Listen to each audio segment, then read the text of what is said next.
مرحبا بكم على myschool.tn. دائما مع réponse d'un dipôle RC à un échelon de tension.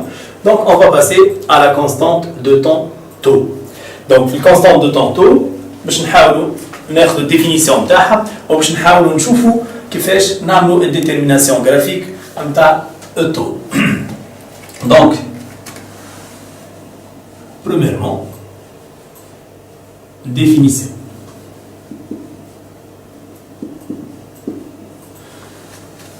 Donc la constante de temps tau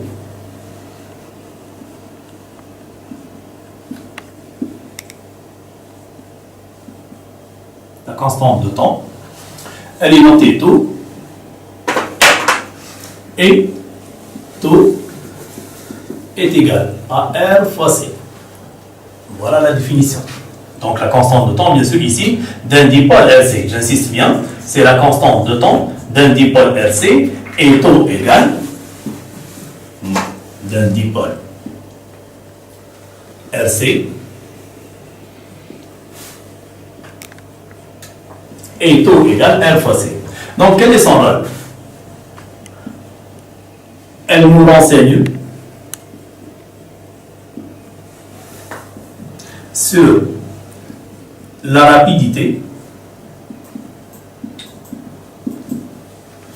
de la charge et de la décharge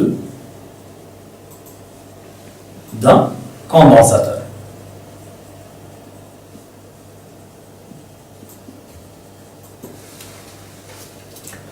Donc on va passer à l'unité de tau.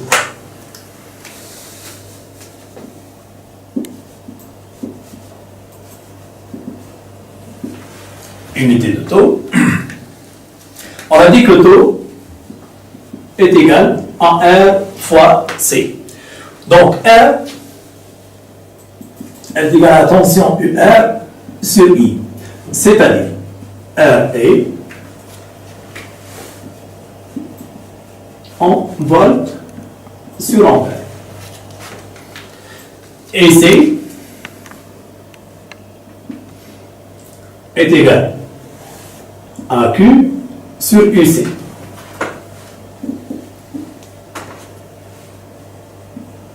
Donc on sait bien que UC est égal à Q sur C, automatiquement, donc C est égal à Q sur UC.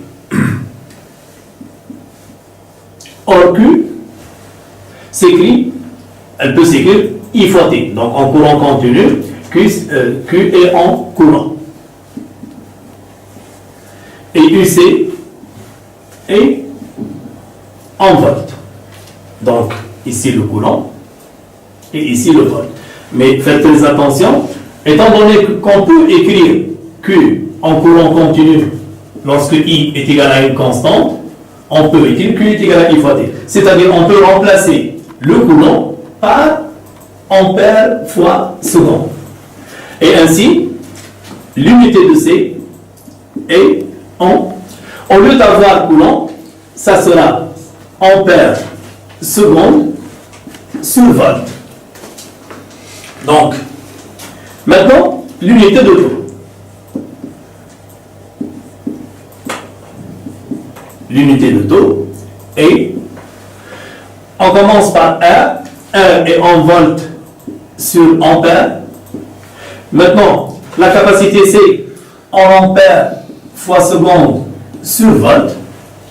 En simplifiant donc l'ampère et l'ampère, le volt et le volt, on trouve que, étant donné que le nom de cette constante, c'est une constante de temps, donc l'unité de tau est la seconde.